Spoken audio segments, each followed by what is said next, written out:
And finally, new rule, America, before you get in bed with Mitt Romney, remember, he may seem like a nice fella. From what we know about his core beliefs, nothing. His tax plan, nothing. His faith, off limits. And his donors, anonymous. But a compulsive liar whose whole life is secret can get you a lot worse disease than Romnesia. Now, when I talk about getting into bed with Mitt Romney, obviously I don't mean that literally. Please, Mitt Romney doesn't even know what a blowjob is. He thinks it's something the Pep Boys do to clean out your carburetor. No.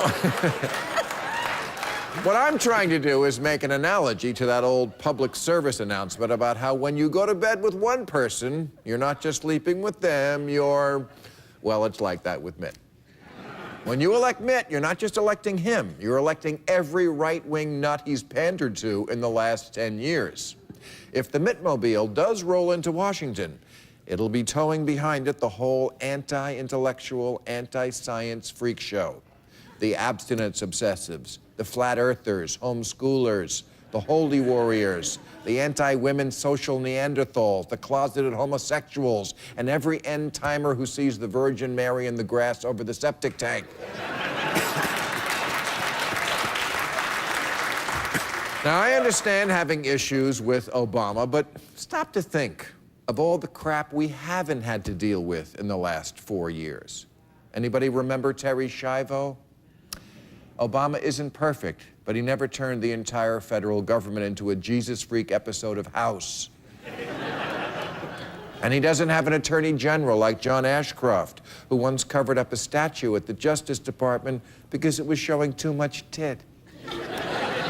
Like it was Janet Jackson. I'm just saying, last 4 years, no crises about boobies.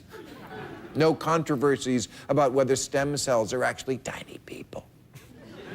No Defense of Marriage Act. No Office of Faith-Based Initiatives. No peddling creationism at the national parks. Did you know that before Obama got in, the Smithsonian couldn't mention global warming as a possible reason the glaciers were shrinking? Because heat, melting ice, was just a theory.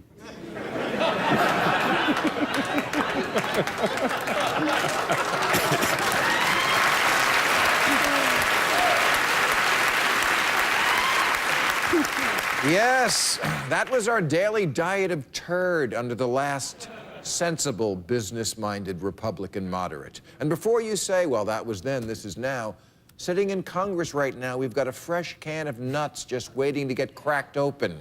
A few weeks ago, we heard from a Republican congressman named Paul Brown. Here he is at a dead deer convention, telling his supporters that evolution, embryology, and the Big Bang Theory are all, quote, lies straight from the pit of hell. And he's on the science committee, along with Todd Aiken.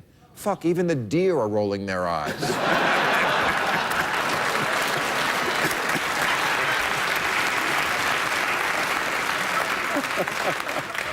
Mitt Romney might want a government full of sober gentlemen who discuss policy in quiet rooms, but he's also going to get a bunch of snake handlers who spout nonsense in antler-filled rooms.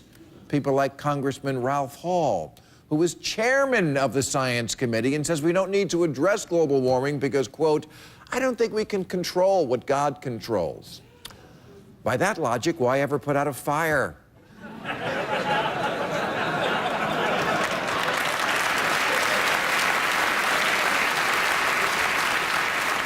Or open an umbrella, or wipe your ass.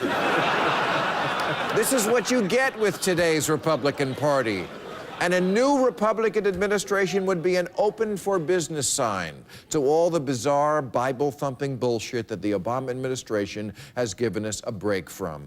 And to those who say, oh, don't worry, Mitt Romney will stand up to the extreme elements of his party, there's just one problem with that. It has the name Mitt Romney and the word stand up in the same sentence. Thank you very much.